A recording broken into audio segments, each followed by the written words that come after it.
Hello दोस्तों, आप सभी का स्वागत है हमारे मदर्स क्लासेस के इस चैनल पर। आइए हम लोग सीखते हैं आज 18 और 19 दिसंबर 2024 का करंट अफेयर को हम लोग देखते हैं, जो 17 दिसंबर को आया था और 18 और 19 दिसंबर को ये हम लोग आज इस वीडियो में कंटिन्यू करेंगे। आइए वीडियो को हम लोग कंटिन्यू करते हैं और सर्वप्रथम हम लोग इस वीडियो में दिवस को पहले चर्चा करेंगे कि दिवस कौन कौन से इस दो दिनों के बीच में बनाया गया है। तो दिवस को चर्चा करने के बाद आगे वीडियो को हम लोग कंटिन्यू करेंगे और बाकी घटनाओं को क्रमवार देखेंगे। और सर्वप्रथम जो लोग इस चैनल पर नए हो वो इस चैनल को सब्सक्राइब करेंगे और वीडियो को ज़्यादा से ज़्यादा अपने दोस्तों को शेयर करेंगे और इस वीडियो को लाइक करेंगे। आइए वीडियो को हम लोग कंटिन्यू करते हैं और देखते हैं सर्वप्रथम पहला दिवस कौन सा हमारा आता है। तो सबसे पहले हमारा पहला आता है, पहला क्वेश्चन ये हमारा कि भारतीय पेंशनर्स डे अर्थात भारतीय पेंशनर्स को डेडिकेटेड ये क्या है, दिवस है जो कब मनाया जाता है, 17 दिसंबर को। कब मनाया जाता है, 17 दिसंबर को। आगे आप लोग देख रहे होंगे कि हमने कुछ नाम लिखा हुआ है, जैसे 17 दिसंबर को हमने लिखा भारतीय पेंशनर डे अर्थात 17 दिसंबर को, और आगे हमने एक नाम लिखा हुआ डीएस नकारा। डीएस नकारा जो है भारतीय पेंशनरों के लिए बहुत ही वाद विवाद किए थे और उनके हक के लिए वो लड़े थे, इसलिए उनको डेडिकेटेड है, पेंशनर को डेडिकेटेड ये दिवस मनाया जाता है 17 दिसंबर को। अगला हमारा क्वेश्चन नंबर 2 है अल्पसंख्यक अधिकार दिवस। क्या है अगला हमारा क्वेश्चन नंबर 2, अल्पसंख्यक अधिकार दिवस अर्थात माइनॉरिटी राइट्स डे। देखा जाए तो ये कब मनाया जाता है, तो 18 दिसंबर को मनाया जाता है अर्थात अल्पसंख्यक अधिकार दिवस माइनॉरिटी राइट डे 18 दिसंबर को मनाया जाता है। और अगर देखा जाए तो यूएन ने इसको कब माना था, 1992 में ये संयुक्त राष्ट्र ने भी इसको मनाने की प्रेरणा दी थी या मनाने का घोषणा किया था। अब देखा जाए अगर भारत में कितने अल्पसंख्यक वर्तमान में स्थित हैं स्टैटिक की दृष्टि से, तो भारत में टोटल 6 समुदायों के या कम्युनिटी को अल्पसंख्यक का दर्जा दिया गया है। जैसे पहला है मुस्लिम को भी अल्पसंख्यक के अंतर्गत रखा गया है। उसके बाद है बौद्ध है, तीसरा क्रिश्चियन है और सिख है, पारसी है और छठा है जैन। कौन है छठा, जैन। अर्थात 6 लोग हैं भारत में अल्पसंख्यक। कौन कौन, मुस्लिम, बौद्ध, क्रिश्चियन, सिख, पारसी और छठा जैन है, जो जिसको 2014 में जैन को शामिल किया गया था अल्पसंख्यक कि 2014 में जैन लोगों को अल्पसंख्यक का दर्जा दिया गया था। इसको भी आप लोगों को ध्यान देना है कब दिया गया था और कितने टोटल भारत में अल्पसंख्यक है, माइनॉरिटी है, कितने हैं टोटल, 6 लोग हैं, 6 समुदाय हैं। अगर देखा जाए भारत में अगर देखा जाए तो नेशनल कमीशन फॉर माइनॉरिटी अर्थात राष्ट्रीय जो ये क्या है माइनॉरिटी संघ आयोग है, ये क्या करता है, यही मनाने का कार्य करता है। कौन सा दिवस, भारतीय अल्पसंख्यक अधिकार दिवस को मनाने का कार्य करता है। और इसकी स्थापना जो होती है national commission for minority act 1992 के तहत किया जाता है। किसका स्थापना, तो नेशनल कमीशन फॉर माइनॉरिटी अर्थात इसकी स्थापना जो होती है national commission for minority act 1992 के तहत इसकी स्थापना होती है। आइए दोस्तों नेक्स्ट क्वेश्चन को नोट करते हैं और अब वीडियो को कंटिन्यू करें। आइए दोस्तों हमने नेक्स्ट क्वेश्चन अर्थात तीसरा प्रश्न को हमने नोट कर दिया है। ये भी क्या है, दिवस से ही संबंधित है, इसको भी हम लोग देखते हैं, जो ये भी बहुत महत्वपूर्ण है आगामी परीक्षाओं के लिए और इससे पूछा ही जाता है। तो आइए देखते हैं और साथ में इसके साथ स्टैटिक जीके भी जोड़ दिए हैं ताकि यहाँ से आपको ये भी टॉपिक आप लोगों का कंप्लीट होते चले। तो आइए नेक्स्ट अगला प्रश्न देखते हैं हम लोग। तो अगला प्रश्न है वर्ल्ड अरबिक लैंग्वेज डे अर्थात अरबी भाषा दिवस मनाया जाता है कब, 18 दिसंबर को। कब मनाया जाता है, 18 दिसंबर को। अब इसके पीछे मनाने का क्या उद्देश्य था, क्यों मनाया जाता है, इसको हम लोग जान लेते हैं कि क्या कारण है कि हम लोग 18 दिसंबर को अरबिक लैंग्वेज डे अर्थात वर्ल्ड अरबिक लैंग्वेज डे मनाते हैं। तो सर्वप्रथम देखिए यूएन अर्थात संयुक्त राष्ट्र ने अरबी भाषा को 1973 में क्या हुआ था, आधिकारिक भाषा स्वीकार किया था यूएन का। इसका आधिकारिक भाषा क्या हुआ था, स्वीकार किया था संयुक्त राष्ट्र का। अर्थात जो संयुक्त राष्ट्र में 6 आधिकारिक भाषाएं होती हैं वर्तमान में जो है, उनमें से एक अरबी भाषा भी कब माना गया था, 1973 में इसको आधिकारिक रूप से मान्यता दी थी यूएन ने, ये यूएन का आधिकारिक भाषा ये भी होगा। अगर आइए हम लोग देख लेते हैं कि यूएन की आधिकारिक भाषाएं कौन कौन सी हैं वर्तमान में। टोटल 6 है। पहला है अंग्रेजी अर्थात इंग्लिश, स्पेनिश, तीसरा रूसी, चौथा अरबी भाषा, और पांचवा फ्रेंच या फ्रांसीसी, और छठा क्या है चीनी या मंदारिन। अर्थात 6 ये क्या है यूएन की आधिकारिक भाषाएं भी हैं। तो कौन कौन सी हैं? अंग्रेजी, स्पेनिश, रूसी, अरबी, फ्रांसीसी और मंदारिन यानी चीनी। ये 6 क्या है यूएन की आधिकारिक भाषाएं हैं।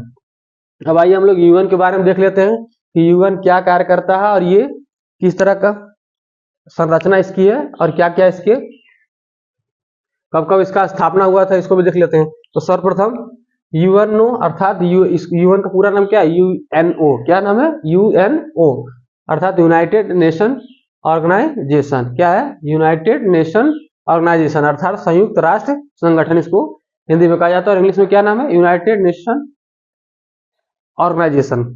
अगर बात की जाए इसका स्थापना का, तो स्थापना कब हुआ था? 24 अक्टूबर 1945। कब हुआ था इसका स्थापना? 24 अक्टूबर 1945 को इसका स्थापना हुआ था। मुख्यालय अर्थात हेडक्वार्टर की बात की जाए तो क्या वो कहां पर है? न्यूयॉर्क अमेरिका में। कहां है मुख्यालय इसका? न्यूयॉर्क अमेरिका में। इसका क्या है? यूएनओ का मुख्यालय अर्थात हेडक्वार्टर है। अगर पूछा जाए सदस्य देश की बात, कितने हैं टोटल अर्थात यूएन के कितने कंट्री है जो है मेंबर हैं, तो कितने हैं? 193। कितने हैं? 193 अर्थात 193 देश क्या हैं यूएनओ के सदस्य देश हैं। अगर बात की जाए वर्तमान में अध्यक्ष की अर्थात इसकी अध्यक्षता कौन कर रहा है? यूएन हेड कौन है? तो कौन है? Antonio Guterres. कौन है? एंटोनियो गुटेरस है इसके अध्यक्ष यूएनओ का। और इनका कार्यकाल दूसरा कार्यकाल है अर्थात एक बार पहले ये नियुक्त हो चुके हैं और लगातार फिर अपने टर्म को रिपीट किए हैं। और दूसरा कार्यकाल इनका है 1 जनवरी 2022 से 31 दिसंबर 2026 तक ये अपने कार्यकाल पर बने रहेंगे। और इसके पहले उन्होंने 1 जनवरी 2017 को बने थे और ये 31 दिसंबर 2021 तक कार्य किए थे। उसके बाद दूसरा कार्यकाल 1 जनवरी 2022 से 31 दिसंबर 2026 तक इनका कार्यकाल रहने वाला है। और इनका कार्यकाल जो होता है 5 वर्षों का होता है यूएन हेड का। अगला आप लोगों को एक छोटा सा प्रश्न है, आप लोग छोटा सा प्रश्न का आंसर आप लोग कमेंट बॉक्स में देंगे कि यूएन में भारतीय प्रतिनिधि कौन है स्थायी रूप से? यूएन में भारतीय स्थायी प्रतिनिधि कौन है वर्तमान में? इसको आप लोग कमेंट के माध्यम से हमको बताने का प्रयास करेंगे, इस क्वेश्चन का जवाब देंगे। अगला देखा जाए तो यूएन दिवस कब मनाया जाता है अर्थात संयुक्त राष्ट्र दिवस कब मनाया जाता है? ये भी परीक्षा में पूछ लेता है कि संयुक्त राष्ट्र दिवस कब मनाया जाता है। तो कब मनाया जाता है? 24 अक्टूबर अर्थात जब स्थापना हुआ था उसी डेट को हम क्या कहते हैं? 24 अक्टूबर को ही क्या मनाया जाता है? संयुक्त राष्ट्र दिवस मनाया जाता है। और देखा जाए संयुक्त राष्ट्र में कितने स्थायी देश हैं अर्थात परमानेंट कंट्री कौन कौन से हैं? तो टोटल कितने हैं? 5। कौन कौन से हैं? 5। अब देख लेते हैं कौन कौन से कंट्री हैं जो पांचों ये परमानेंट मेंबर का कार्य करते हैं। पहला है चीन, दूसरा अमेरिका, तीसरा रूस, चौथा फ्रांस और पांचवा ब्रिटेन। ये 5 देश हैं जो ये अस्थायी सदस्य देश माने जाते हैं और हैं भी। और अस्थायी सदस्य जो देश होते हैं इसमें कितने टोटल देश होते हैं? 10। कितने होते हैं? 10। कितने होते हैं? 10 होते हैं अस्थायी देश में। और अस्थायी देशों में 5 होते हैं। कौन कौन? चीन, अमेरिका, रूस, ब्रिटेन और फ्रांस। ये 5 देश होते हैं। अगर बात की जाए यूएन की कितने अंग हैं अर्थात कितने अंगों में कार्य करता है, इसके कितने कितने कितने कितने विभाग हैं, तो कितने हैं? 6 क्या है इसके अंग हैं टोटल। कौन कौन से हैं? पहला है महासभा। क्या है? महासभा। दूसरा सुरक्षा परिषद। क्या है? दूसरा सुरक्षा परिषद। तीसरा आर्थिक और सामाजिक परिषद। क्या है? तीसरा आर्थिक और सामाजिक परिषद। और चौथा ट्रस्टीशिप परिषद। क्या है? ट्रस्टीशिप परिषद। पांचवा है अंतर्राष्ट्रीय न्यायालय। क्या है? अंतर्राष्ट्रीय न्यायालय। और छठा है संयुक्त राष्ट्र सचिवालय। क्या है? छठा संयुक्त राष्ट्र सचिवालय। ये 6 यूएन के अंग हैं। और देखा जाए तो जो संयुक्त राष्ट्र अंतर्राष्ट्रीय न्यायालय जो इसका मुख्यालय क्या है? द हेग में है। ये कंट्री है द हेग, वहां पे ये इसका मुख्यालय है। और बाकी पांचों का अमेरिका में ये इसका मुख्यालय है। अगर पूछा जाए भारत कब यूएन का सदस्य बना था, तो कब बना था? 30 अक्टूबर 1945 को। कब बना था भारत? 30 अक्टूबर 1945 को यूएन में शामिल हुआ था या सदस्य बना था यूएनओ का। तो हम लोग इस प्रश्न से हम लोगों ने इतना स्टैटिक जीके देखा जो आगामी परीक्षाओं के लिए महत्वपूर्ण है। और इस प्रश्न से बनने के नेक्स्ट क्वेश्चन को नोट करते हैं और वीडियो कंटिन्यू करते हैं। आइए दोस्तों, हमने नेक्स्ट क्वेश्चन को नोट कर दिया है। अब वीडियो को हम लोग कंटिन्यू करते हैं। और वीडियो अच्छी लग रही है आप लोगों को तो वीडियो को लाइक करेंगे और वीडियो को अपने दोस्तों को जरूर शेयर करेंगे। और इसी वीडियो के डिस्क्रिप्शन में विभिन्न सोशल मीडिया चैनल जैसे व्हाट्सएप चैनल, टेलीग्राम चैनल, अन्य सोशल मीडिया चैनल का लिंक दिया है, जिसको जाकर आप लोग ज्वाइन कर लेंगे ताकि हमसे आप लोग जुड़े रह सकें। आइए वीडियो को कंटिन्यू करते हैं। नेक्स्ट क्वेश्चन है हमारा क्वेश्चन नंबर 4 आज के करंट का। क्या है? अंतर्राष्ट्रीय प्रवासी दिवस। क्या है? अंतर्राष्ट्रीय प्रवासी दिवस। क्या है? अंतर्राष्ट्रीय प्रवासी दिवस। अब अंतर्राष्ट्रीय प्रवासी दिवस को हम देख लेते हैं। तो कब मनाया जाता है? 18 दिसंबर। कब मनाया जाता है? अर्थात 18 दिसंबर को क्या मनाया जाता है? अंतर्राष्ट्रीय प्रवासी दिवस। ये भी महत्वपूर्ण दिवस है। इसको संयुक्त राष्ट्र अर्थात यूएन ने 2000 में यूएन ने इसको मनाने की घोषणा की थी। इसको अंतर्राष्ट्रीय प्रवासी दिवस को। ये क्या होता है? इसका उद्देश्य क्या है? प्रवासियों के अधिकार को उजागर करने अर्थात प्रवासियों के बारे में बात करने के लिए, उनके प्रति दुर्व्यवहार को उजागर करने के लिए और उनके अधिकारों की रक्षा के लिए ये दिवस मनाया जाता है, अंतर्राष्ट्रीय प्रवासी दिवस। और भारतीय प्रवासी दिवस कब मनाया जाता है? तो आप लोग इसको कमेंट के माध्यम से ये भी प्रश्न का जवाब देंगे कि भारतीय प्रवासी दिवस अर्थात राष्ट्रीय प्रवासी दिवस कब मनाया जाता है। और हम हिंट दे देते हैं कि गांधी जी के दक्षिण अफ्रीका से भारत आगमन के दिवस पर ही मनाया जाता है राष्ट्रीय प्रवासी दिवस। और ये डेट आप लोगों को कमेंट करके बताना है कि कौन से डेट को मनाया जाता है राष्ट्रीय प्रवासी दिवस। अगला प्रश्न हमारा क्वेश्चन नंबर 5 अर्थात प्रश्न नंबर 5 गोवा मुक्ति दिवस। क्या है? गोवा मुक्ति दिवस अर्थात गोवा लिबरेशन डे। क्या है? Goa liberation day. ये कब मनाया जाता है? 19 दिसंबर को। कब मनाया जाता है? 19 दिसंबर को। कब मनाया जाता है? 19 दिसंबर को। अब यहाँ पे ध्यान दीजिए आप लोग कि 19 दिसंबर 1961 को क्या हुआ था? गोवा पुर्तगालियों से मुक्त हुआ था। क्या हुआ था? पुर्तगालियों से मुक्त हुआ था। कब? 19 दिसंबर 1961 को गोवा पुर्तगालियों से मुक्त हुआ था। इन्होंने लगभग 450 वर्षों तक यहाँ पे शासन किया था। और कौन सा ऑपरेशन चला गया था? तो ऑपरेशन विजय के तहत ये मुक्ति मिली थी। इसको गोवा को ऑपरेशन विजय के तहत। अब देख और भी इससे संबंधित प्रश्न हम लोग देख लेते हैं क्या क्या महत्वपूर्ण फैक्ट बन रहे हैं गोवा मुक्ति की दिवस के तहत। अब गोवा मुक्ति दिवस 19 दिसंबर को मनाया जाता है। तो गोवा स्थापना दिवस कब मनाया जाता है? तो गोवा स्थापना दिवस 30 मई को मनाया जाता है। कब मनाया जाता है? 30 मई को क्या होता है? गोवा स्थापना दिवस यानी फाउंडेशन डे मनाया जाता है, गोवा स्थापना दिवस। और गोवा की स्थापना कब हुआ था राज्य के रूप में? 30 मई 1987। क्यों हमने यहाँ पे राज्य के रूप में बताया? क्योंकि जब राज्य नहीं बना था उसके पहले वो केंद्र शासित प्रदेश के रूप में कार्यरत था यानी संचालित हो रहा था। अब उसके बाद 30 मई 1987 को 25वें राज्य के रूप में ये गोवा का उदय हुआ था। गोवा अस्तित्व में आया था 25वें राज्य के रूप में। कब?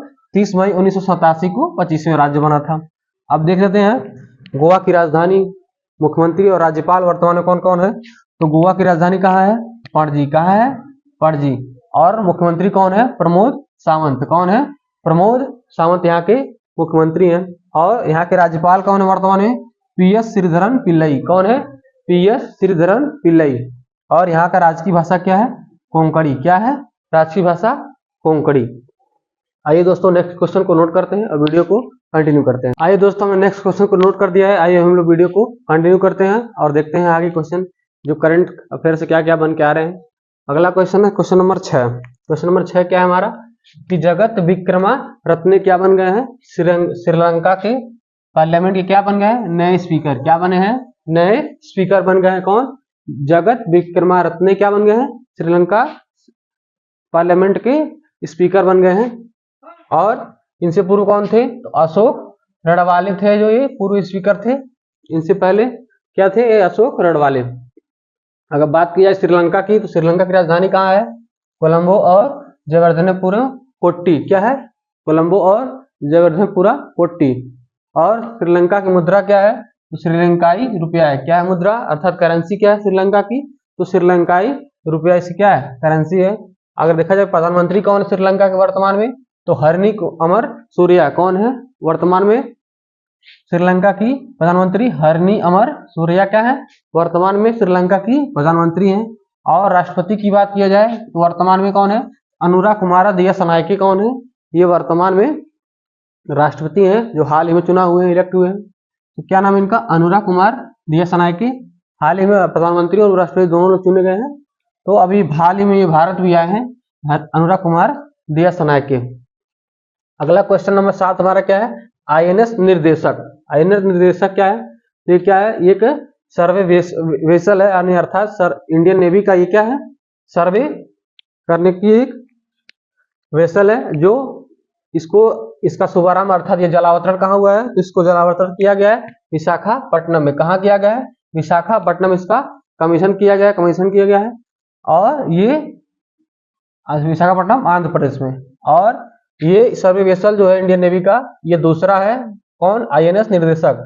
आईएनएस निर्देशक क्या है? सर्वे वेसल क्रम में ये दूसरा है। तो पहला कौन था? तो पहली है आईएनएस संध्याक। कौन है? आईएनएस संध्याक जो है पहली है सर्वे वेसल इंडियन नेवी की, और दूसरी क्या है? आईएनएस निर्देशक जो है ये सर्वे वेसल ये भी है। तो इसको आईएनएस से पहले जो हमारी सर्वे वेसल इंडियन नेवी की, ये कब कमीशन किया गया था? इसको फरवरी 2024 में इसको क्या किया गया था? कमीशन किया गया था। और इसको दिसंबर 2024 में वर्तमान में किया गया है आईएनएस निर्देशक को। और इसमें देखा जाए तो 80% इंडिजिनस कंटेंट, अर्थात 80% जो इसमें जो भी मटेरियल लगे हैं ये भारतीय लगे हैं। क्या लगे हैं? स्वदेशी लगे हैं मटेरियल से ये बना हुआ है। और इसको GRSC, अर्थात GRSC मतलब garden rich space builders and engineers, ये क्या है? GRSC कोलकाता द्वारा क्या है? इसको बनाया गया है। किसको? आईएनएस निर्देशक को बनाया गया है। GRSC कोलकाता द्वारा इसको बनाया गया। और जलावतरण कहाँ गया है? अर्थात कमीशन कहाँ किया गया है? विशाखापट्टनम, वाइजैक में और आंध्र प्रदेश राज्य में किया गया है। अगला है हमारा 8वां नंबर क्वेश्चन, अर्थात 8वां number Tom Cruise. Tom Cruise से आप लोग भली बात परिचित होंगे। टॉम क्रूज एक प्रसिद्ध अभिनेता है जो बहुत प्रसिद्ध फिल्मों को उन्होंने रोल किया है, प्रसिद्ध रोल किए हैं वो। और उनको क्या किया गया है? यूएस नेवी, अर्थात संयुक्त राष्ट्र की जो नेवी है, यूएस नेवी, सॉरी संयुक्त राष्ट्र अमेरिका अर्थात अमेरिका की जो नेवी है, उन्होंने क्या किया? इनको शानदार अवार्ड से सम्मान किया। अर्थात इनको नेवी का जो सर्वोच्च सम्मान है उससे क्या किया है? टॉम क्रूज को सम्मानित किया है। उस सम्मान क्या नाम क्या है? The distinguished public service award. क्या है? The distinguished public service award, ये इस अवार्ड का नाम है जिससे टॉम क्रूज को सम्मानित किया गया है। अगला है क्वेश्चन नंबर 9। अच्छा, क्वेश्चन नंबर 9 क्या है? बैंगलोर बारी। क्या नाम है इसका? बैंगलोर बारी। ये क्या है? तो ये पश्चिम बंगाल सरकार का एक योजना है जो अभी लॉन्च किया गया हाल ही में। इसका उद्देश्य यही है कि गरीब जो भी बंगाल में निवास कर रहे हैं, बंगाली निवास कर रहे हैं, बंगाल के लोग, वो उनको क्या करना चाहिए? घर अर्थात मकान और छत संबंधी घर को बनवाने के लिए आर्थिक सहायता देने की ये योजना है, जिसमें मैदानी क्षेत्रों में निवास करने वालों को 1,20,000 दिया जाएगा और पहाड़ी क्षेत्र में निवास करने वाले लोगों को 1,30,000 की सरकार अर्थात बंगाल सरकार इस आर्थिक सहायता देगी ताकि वो लोग अपने घर मकान को बना सकें। ये हमारी पूरी बैंगलोरी बारी ये क्या योजना है? अर्थात पश्चिम बंगाल की योजना है। अगर बात किया जाए पश्चिम बंगाल की, पश्चिम बंगाल की राजधानी कहाँ है? कोलकाता है। और यहाँ के मुख्यमंत्री कौन है? तो ममता बनर्जी है। कौन है? ममता बनर्जी यहाँ की मुख्यमंत्री हैं। तो इस तरह से हमने आज का ये वीडियो कंप्लीट किया। वीडियो अच्छी लगी तो आप लोग लाइक करेंगे, अपने दोस्तों को ज़्यादा से ज़्यादा शेयर करेंगे, और जो लोग नए हो चैनल पर, चैनल को सब्सक्राइब करेंगे। आइए मिलते हैं नेक्स्ट वीडियो में, तब तक के लिए जय हिंद।